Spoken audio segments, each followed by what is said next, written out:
Biology का paper देने वाले हैं 2026 बोर्ड एग्जाम में, तो भैया इस वीडियो को आप जरूर देखना। आज के इस वीडियो में मैं आपको 23 फरवरी के लिए एक ऐसा मॉडल पेपर सॉल्यूशन के साथ बताने वाला हूं जो कि भाई जीव विज्ञान वाले छात्रों के लिए काफी इंपॉर्टेंट है। पूरा यहां पर आप देख सकते हो डेमो सेट आपके सामने इस प्रकार से दिया है, जैसे कि आपके जो कोण होते हैं पेपर में 348 यहां पर दिया है KM, इस प्रकार से आपका एक कोड होता है। और ये भाई साहब आपको पेपर की सेट को जो है जो मतलब दिया रहेगा उसको कॉपी पे डालना बहुत जरूरी होता है, क्योंकि इसी के आधार पर आपकी कॉपी चेक होती है। और ऐसे 7 सेट बनते हैं एक विषय में, ठीक है। तो यहां पर बायोलॉजी का है आज हमारे पास, और मैं आपको नेक्स्ट वीडियो में इसी प्रकार से और भी जैसे केमिस्ट्री हो गया है ना, फिजिक्स हो गया, इन सभी विषयों के लाने वाला हूं। तो चलिए देख लीजिएगा। बाकी यहां से देख तो आपका जो पूर्णांक है इसका 70 अंक का रहेगा। 30 नंबर आपको पता ही होगा कि इसमें प्रैक्टिकल का मिलता है, जो कि वाइवा वगैरह अभी आपका होने वाला है जस्ट। तो सारे टॉपिक पर आपको वीडियो मिलेंगे, बस कमेंट कर देना कोई भी डाउट आपका रहता है। 3 घंटे 15 मिनट आपका पूरा जो है टाइम रहेगा इसका, जो कि आपको इसको हल करना होगा। इसके बाद यहां से कुछ इसके निर्देश दिए गए हैं, निर्देशों को ध्यान से आप समझ सकते हो। पहला आपका क्या है भाई, 15 मिनट पेपर को पढ़ने के लिए है। इसके बाद यहां पर सभी प्रश्न अनिवार्य हैं। तीसरा दिया है आवश्यकता अनुसार अपने उत्तरों की पुष्टि। नामांकित रेखा चित्र, मतलब भाई जहां पर बायोलॉजी है अब इसमें आपको चित्रों की जरूरत पड़ेगी ही, डायग्राम के बिना तो कुछ होता नहीं है। इसके बाद प्रत्येक प्रश्न के निर्धारित अंक उसके सम्मुख अंकित है, यानी कि जो आपका पेपर आपके सामने रहेगा अब उसमें सामने दिया रहेगा कौन सा प्रश्न 1 नंबर का है, कौन सा 2 नंबर का है, कौन सा 3 नंबर का है, ये सारी डिटेल्स आपको दी हुई मिलेगी। इसके बाद चलिए बहुविकल्पी प्रश्नों को देखिएगा। टोटल आपके 4 MCQ क्वेश्चन आएंगे आपके बायोलॉजी में। हम बात कर रहे हैं यूपी बोर्ड के पैटर्न की, तो जो भी बच्चे यूपी बोर्ड से हैं प्रॉपर इस वीडियो को देखिएगा, क्योंकि 23 फरवरी को आपको बायोलॉजी का पेपर अपना देना है। चलिए भैया आ जाओ यहां से। देखो यहां से आपका पहला क्वेश्चन दिया है, इसमें कह रहा है कि मक्का में गुणसूत्रों की संख्या पाई जाती है। अब इसमें आपको सही विकल्प पर जो है टिक लगाना है, मतलब कि मक्का में गुणसूत्रों की संख्या कितनी होती है। तो अब यहां से देखो आपके सामने इसमें विकल्प दिए गए हैं, ठीक है। अब यहां पर जो विकल्प दिए हैं आपके सामने 4 इस तरीके से रहेंगे। देखो यहां पर आपके पास पहला है, दूसरा है, तीसरा है, चौथा है ना। तो अब यहां पर आपको राइट आंसर पर टिक कर देना। यहां पर आपको पता है कि भाई मक्का में जो गुणसूत्रों की संख्या होती है 20 होती है ना, तो आप इसमें लगा दोगे डायरेक्ट इस प्रकार के 20। तो सेकंड नंबर विकल्प जैसे सही है। अब टोटल आपके 4 विकल्प रहेंगे, जैसे क्लाइनफिल्टर सिंड्रोम में लिंग गुणसूत्रों की संख्या कितनी होती है। अब यहां पर आपके सामने इस प्रकार से विकल्प दिए गए हैं, है ना। तो क्लाइनफिल्टर में आपको बताना है सूत्रों की संख्या। तो यहां से देखो आपके सामने, अब देखो क्लाइनफिल्टर होता है एक, आपका आपने पढ़ा होगा टर्नर सिंड्रोम होता है, ठीक है। तो क्लाइनफिल्टर सिंड्रोम एक, टर्नर सिंड्रोम। तो यहां पर इसमें आप बात करें गुणसूत्रों की संख्या, इसमें होती है 47, आपको पता है ना, जब ये विकार उत्पन्न होता है। लेकिन लिंग गुणसूत्रों की संख्या जब बात करें तो आप याद रखिएगा उसमें होता है XY। तो अर्थात हमारा यहां पर कौन सा वाला विकल्प सही है, तो हमारा पहला वाला विकल्प सही। देखो इसके जो ये पेपर है, मैंने इस पेपर को कैसे बनाया मैं प्रॉपर बता दूं। तो जो भी आपके इंपॉर्टेंट क्वेश्चन है, जो VVI वाले क्वेश्चन है, आप इसको पेपर के तौर पर मत लो। आप ये समझो कि ये इसमें सभी इंपॉर्टेंट क्वेश्चनों को रख करके इसका सॉल्यूशन है मैं कराया हूं। तो कर लीजिएगा। पहला देखो इसका सही है। ऐसे ही कह रहा है कि पादप कोशिकाओं में क्लोनिंग के लिए उपयुक्त संवाहक, तो इसमें आपको पता होगा TI जो प्लाज्म से होता है, यही आपका इसका क्या है सही विकल्प हो जाएगा। इसको एक एग्रोबैक्टीरिया बोलते हैं, इसी के अंतर्गत ये पाया जाता है पार्ट आपका। तो आपका सेकंड ऑप्शन इसमें सही हो जाएगा। नेक्स्ट क्वेश्चन भैया आपका यहां पर लास्ट जो है विकल्प कह सकते हो, लास्ट क्वेश्चन कह सकते हो। निम्न में समष्टि का गुण, तो देखो जन्म दर, मृत्यु दर, घनत्व, तो ये सभी होते हैं। तो इसमें आपको बस इसमें क्या कर देना है, चौथा वाला विकल्प लगाना है। आपका समष्टि का जो गुण होता है, यहां पर जन्म दर भी है, मृत्यु दर भी है, घनत्व भी है, अर्थात हमारा चौथा ऑप्शन सही। तो देख सकते हो यहां पर टोटल हमारे 4 विकल्प टाइप के जो ऑब्जेक्टिव क्वेश्चन है वो कंप्लीट हो चुके हैं यहां से। अब यहां पर आपका स्टार्ट हो जाता है अति लघु उत्तरीय प्रश्न, जो कि यहां पर देखोगे सभी क्वेश्चनों का सॉल्यूशन मैं आपको बताऊंगा। चलिए तो आ जाओ भैया। प्रश्न संख्या 2 का पहला क्वेश्चन, लीडिंग कोशिकाओं के क्या कार्य हैं। काफी इंपॉर्टेंट क्वेश्चन है।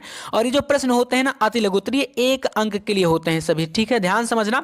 और प्रॉपर मैं बता रहा हूं कि कैसे लिखना है, कैसे आंसर करना, सारी चीजों को बस अंत तक देखते जाना। बायोलॉजी वाले छात्रों को बहुत ही मजा आने वाला है, और लगातार ऐसे में आपको 7 सेट एक सब्जेक्ट में कराऊंगा भी। देखो आंसर देखो, लीडिंग कोशिकाओं की जो कार्य होते हैं मुख्य रूप से होता है टेस्टोस्टेरोन, जो कि हार्मोन्स होता है एक प्रकार का, और जैसे कि एंड्रोजन जो कि आपका फीमेल्स में होता है, टेस्टोस्टेरोन आपका मेल्स में होता है, का उत्पादन करता है और स्राव भी वृद्धि करना इसका मुख्य कार्य होता है। तो आपको बस इतना लगे, जो कि पुरुषों में शुक्राणुओं यानी जो स्पर्म होता है ना, शुक्राणु का उत्पादन और द्वितीयक लैंगिक लक्षणों के विकास के लिए आवश्यक होता है। तो बस इतना कार्य करना, क्योंकि 1 नंबर का है तो इतना ही आपको लिखना है इसका।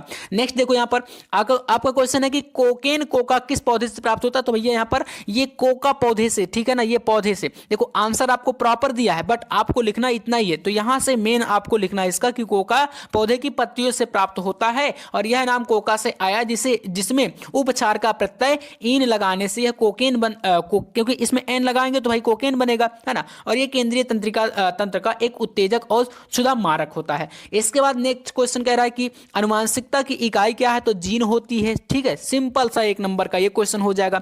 अगला क्वेश्चन यहां पर है कि डीएनए की द्विकुंडलित मॉडल किसने दिया था। तो ये मॉडल जो है जेम्स वाटसन ने, किसने दिया था, और फ्रांसिस क्रिक। क्योंकि आपने वाटसन और क्रिक का नाम सुना होगा, तो इन्होंने ही दिया था। और कब दिया था, तो 1953 में दिया था। क्योंकि भाई क्वेश्चन काफी देखो इंपॉर्टेंट है। डीएनए से एक प्रश्न आपका बनेगा, डीएनए आरएनए से अंतर भी पूछा जाता है, तो वो भी कर लीजिएगा। आइए नेक्स्ट यहाँ पर मधुमक्खी में के किस रूप में अनिषेचित अविकसित होता है। तो देखो यहाँ पर इसका आंसर लिख देना। जो मधुमक्खियां होती हैं, ठीक है, इसमें आपका नर और रूप जो कि ड्रोन होता है, इसमें अनिषेचित अंडा विकसित होता है। यहां पर अंडे की बात कर रहा है, ठीक है ना, इसमें आप यहां पर अंडा कर सकते हो। अंडा विकसित होता है क्योंकि यह प्रक्रिया अनिषेक जनन यानी बिना निषेचन के, जैसे बोलते हो पार्थेनोजेनेसिस, है ना, कहलाती है, जिसमें अंडे को निषेचन की आवश्यकता नहीं होती है और वह सीधे नर मधुमक्खी में विकसित हो जाता है, जबकि निषेचित अंडे मादा श्रमिक या रानी मधुमक्खी में बनते हैं। ठीक है, तो देखो सिंपल है, इसका आंसर आपको अंगा नंबर का कर लेना, इतना आपको इसमें लिखना है। ठीक है, यहां से भैया आपका स्टार्ट है लघु उत्तरीय और जो कि फर्स्ट प्रकार का क्वेश्चन, क्योंकि इसमें लघु उत्तरीय जो होते हैं प्रश्न, इसमें 2 प्रकार के, एक फर्स्ट प्रकार का, अभी नेक्स्ट आपके आगे जो है सेकंड टाइप के क्वेश्चन भी पूछे जाएंगे। तो पहले देखते हैं फर्स्ट प्रकार में पहला क्वेश्चन तीसरे का। यहां से तीसरा प्रश्न स्टार्ट है। ठीक है, यहां से ये तीसरा है और तीसरे में का नंबर क्वेश्चन इसमें कह रहा है कि प्यूरिन और प्रीमिडीन क्षारकों में अंतर दीजिए। तो एक तरफ है प्यूरिन बेस और एक तरफ है पिरिमिडिन, ये 2 प्रकार के क्षारक होते हैं। बात कर लेते हैं इनकी विशेषताओं में। पहले संरचना के आधार पर देखो इसमें क्या अंतर होता है। तो जो प्यूरिन बेस होता है, इसमें द्विवलय छल्ले यानी 2 छल्ले और एक 6 सदस्यीय और एक 5 सदस्यीय वलय आपस में जुड़े होते हैं। बात कर लेते हैं पिरिमिडिन में, तो इसमें एक वलय छल्ला होता है, केवल एक 6 सदस्यीय वलय का होता है। अब अगला देखना प्यूरिन बेस में, उदाहरण की बात करें तो एडिनिन जो होता है और ग्वानिन जो होता है, ये प्यूरिन बेस होते हैं। और पिरिमिडिन की बात कर ले तो जो साइटोसिन हो गया और इसके अलावा थाइमीन हो गया जो कि डीएनए में पाया जाता है, और जो यूरेसिल होता है जो आरएनए में पाया जाता है, ये पिरिमिडिन बेस होते हैं। आकार की बात कर लेते हैं क्योंकि अंतर दे रहा है। तो प्यूरिन बेस जो होते हैं ये आकार में क्या होते हैं, पिरिमिडिन की तुलना में बड़े होते हैं, जबकि जो पिरिमिडिन बेस होती है प्यूरिन की तुलना में क्या होते हैं, छोटे होते हैं। तो कुछ इस तरीके से आप इसका अंतर लिख सकते हो। ये हो गया हमारा अगला क्वेश्चन। चलिए यहां से बीटी कॉटन, इस पर टिप्पणी, जिसे बोलते हैं बीटी कॉटन या बीटी कपास भी बोलते हैं कई कई।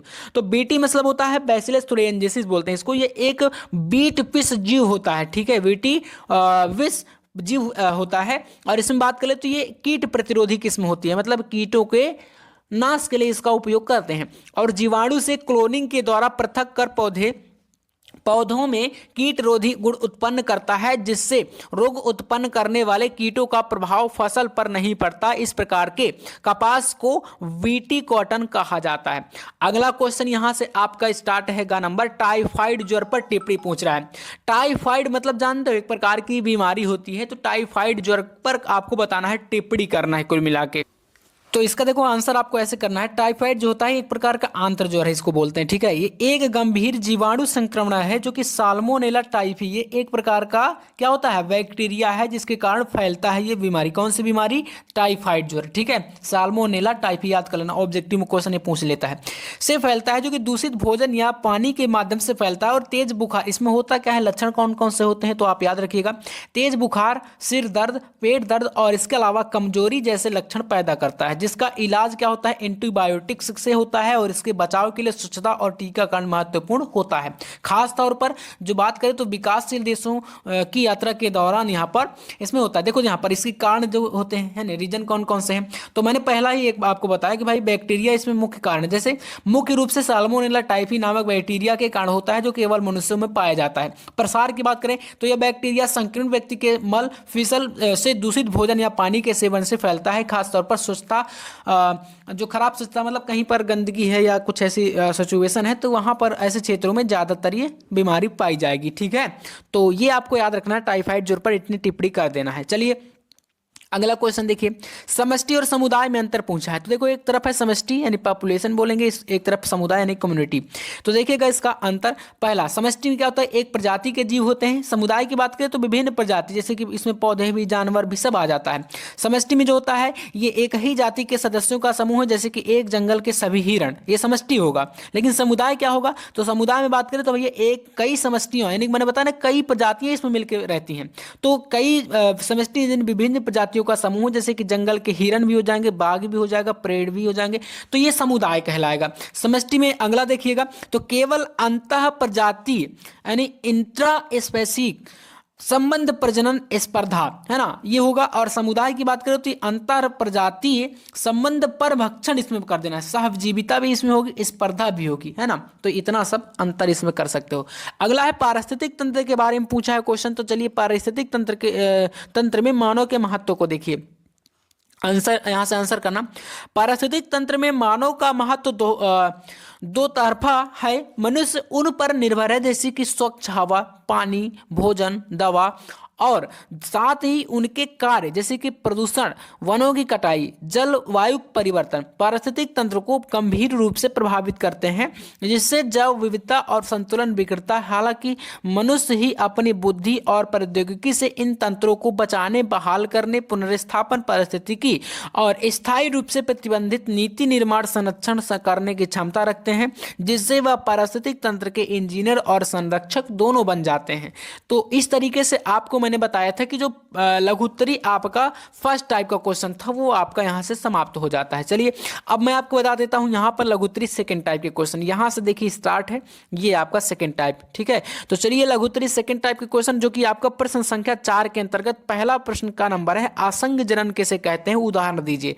इसको बोलते हैं आसंग जनन यानी एपोमिक्सिस। चलिए तो भैया आसंग जनन एक ऐसी प्रक्रिया है जिसमें निषेचन यानी फर्टिलाइजेशन या परागण के बिना ही बीज का निर्माण होता है या हो जाता है, जिससे बनने वाला पौधा आनुवांशिक रूप से जनक पौधे के समान होता है। यानी यह अलैंगिक प्रजनन का एक रूप है जो कि लैंगिक प्रजनन का अनुकरण करता है, यानी उसी के अनुरूप चलता है। और इससे यानी इसमें युग्मक संलयन और अर्धसूत्री विभाजन की प्रक्रियाएं नहीं होती ही, इसी को हम बोल देंगे आसंग जनन। ठीक है ना। उदाहरण की बात कर लेते हैं, देखो उदाहरण पूछा था तो हमारा जो घास जिसे ग्रास बोलेंगे, ठीक है, कई घासों और एस्टर्सिया परिवार के पौधों में यह पाया जाता है, जैसे कि डेंडेलियन। ठीक है, और खट्टे फलों की बात करें तो इसमें भी होता है, नींबू हो गया, संतरा हो गया, जैसे कि पौधों में विजांडकाय की कोशिकाएं भ्रूण में विकसित हो जाती हैं, इसी को हम बोलेंगे आसंग जनन। ठीक है ना। चलिए अब नेक्स्ट क्वेश्चन आपका पूछा गया, इसमें कह रहा है कि न्यूक्लियोसाइड क्या होते हैं, समझाइए। चलिए न्यूक्लियोसाइड के बारे में देख लीजिए भैया। न्यूक्लियोसाइड एक जैविक अणु है। क्या होता है, जैविक अणु है जो एक नाइट्रोजनी क्षार यानी जो बेस होते हैं एक 5 कार्बन वाली शर्करा यानी पेंटोज शर्करा जिसे बोलेंगे, ठीक है ना, शुगर, राइबोज या डीऑक्सी राइबोज के जुड़ने से बनता है, जिसमें फास्फेट समूह नहीं होता है। यह न्यूक्लियोटाइड्स का एक मूलभूत हिस्सा है जो कि डीएनए और आरएनए, क्योंकि डीऑक्सी राइबोज शर्करा आपकी और राइबोज शर्करा डीएनए और आरएनए में ही पाई जाती है। जैसे न्यूक्लिक अम्लों के निर्माण खंड, और सरल शब्दों में कहें तो क्षार और शर्करा, इन दोनों के मिश्रण को हम क्या बोलते हैं, न्यूक्लियोसाइड्स बोलते हैं। ठीक है ना, वही यहाँ पर देखो लिखा गया पूरा। ठीक है ना, तो इस तरीके से कर दीजिएगा। जबकि न्यूक्लियोटाइड क्षार और शर्करा फास्फेट होता है। न्यूक्लियोसाइड के कुछ मुख्य घटकों की बात कर लेते हैं, तो इसमें कौन कौन से जैसे कि घटक होते हैं, तो प्यूरिन बेस जो होते हैं, एडेनिन और ग्वानिन होते हैं, और पैरिमिडिन जिसे बोलते हैं उसमें साइटोसिन जो कि सी, और थाइमिन जो कि टी, और यूरेसिल जो कि यू, ये क्षार आते हैं। तो इनको 2 भागों में प्यूरिन और पैरिमिडिन में बांटा गया है। तो आपका ए यानी एडेनिन और जी यानी ग्वानिन, ये 2 क्षार आपकी प्यूरिन है, और जो आपके यहाँ पर यू और टी और सी जो कि यू का मतलब आपका यहाँ पर यूरेसिल, टी का मतलब थाइमिन और सी का मतलब साइटोसिन, ये सब क्या है, पैरिमिडिन बेस है। उम्मीद है समझ गए होंगे। चलिए अनुवांशिक इंजीनियरिंग पर टिप्पणी पूछा है तो आंसर देखिएगा, देखो यहाँ से, अनुवांशिक इंजीनियरिंग जीवों के डीएनए में कृत्रिम रूप से बदलाव, कृत्रिम मतलब कि मनुष्य जो करते हैं, बदलाव करने की एक प्रक्रिया है जिसमें जीन को हटाया, बदला या डाला जा सकता है ताकि जीवों के गुणों में सुधार और परिवर्तन किया जा सके, जो कि डीएनए पुनर्योगज आपने सुना होगा, तकनीकी जिसमें डीएनए रिकम्बनेंट होते हैं, मतलब जोड़े जाते हैं, मतलब एक प्रकार की टेक्नोलॉजी के थ्रू का उपयोग करते हैं जिससे कि बेहतर फसलें, दवाएं, इंसुलिन और अनुवांशिक रोगों के उपचार की संभावनाएं बढ़ती हैं। अनुवांशिक इंजीनियरिंग में आप ये कह सकते हो यह किसी जीव के अनुवांशिक पदार्थ जो कि डीएनए को प्रयोगशाला में तकनीकी द्वारा संशोधित करने की प्रक्रिया को हम बोल देंगे अनुवांशिक इंजीनियरिंग। ओपियाइड्स पर पूछ रहा है टिप्पणी। चलिए, ओपियाइड्स एक प्रकार की क्या होता है, ये एक प्रकार का नशीली दवाओं का ग्रुप है, नशीली दवाओं का एक क्या है आपका ग्रुप होता है, वही चीज यहां पर बताया गया, देख सकते हो, जैसे मार्फिन, कोडीन, ये सब इसमें आते हैं। अगला क्वेश्चन प्रश्न संख्या 5 का पहला, मानव के शुक्राणु की संरचना, इसके अलावा मतलब इसमें डायग्राम बनाना, सचित्र वर्णन करने को पूछा है। अपूर्ण प्रभाविता क्या होती है, चलिए तो आंसर देखना, वह घटना जिसमें एक प्रभावी एलील दूसरे अप्रभावी एलील पर अपना पूर्ण रूप से प्रभाव नहीं दिखा पाता, जिससे परिणाम स्वरूप विषम युग्मजी संतति, इसे बोलते हैं हेटेरोजाइगस, है ना, ये दोनों जनकों के भिन्न भिन्न एक तीसरा मध्यवर्ती लक्षण दिखाई दे तो इसको हम बोलेंगे अपूर्ण, मतलब पूर्ण रूप से प्रभावित ना करें, हम बोल देंगे अपूर्ण प्रभाविता है। अपवाद इसका क्या है, अपवाद में आपको ये चीजें लिख देनी है, ठीक है। यहां से आपका नेक्स्ट क्वेश्चन, प्रतिजैविक किसे कहते हैं, इसका महत्व बताइए। तो एंटीबायोटिक्स क्या होता है इसका देख लीजिए, इसका पूरा आंसर यहां पर दिया गया, ठीक है, जिसमें निमोनिया, टाइफाइड, ये सब क्या होते हैं, एंटीबायोटिक हैं, ठीक है। चिकित्सा के क्षेत्र में जैव प्रौद्योगिकी का उपयोग बताइए, तो चिकित्सा के क्षेत्र में क्या उपयोग है ये देख सकते हो, पूरा आंसर यहां पर पूरा का पूरा, क्योंकि थ्योरी है और थ्योरी को आप रो करके वीडियो को समझ लेना। अगला क्वेश्चन यहां से प्रश्न संख्या 6 का पहला, रासायनिक उर्वरक और जैव उर्वरक में अंतर। एक तरफ है यहां पर रासायनिक उर्वरक, एक तरफ है जैव उर्वरक, यहां पर आपका फर्स्ट ये अंतर हो गया, दूसरा ये हो गया, है ना, तीसरा ये आपका अंतर हो गया। तो आंसर आपके सामने है, क्योंकि इधर उधर आपको भटकना ना पड़े इसलिए आपके सामने है।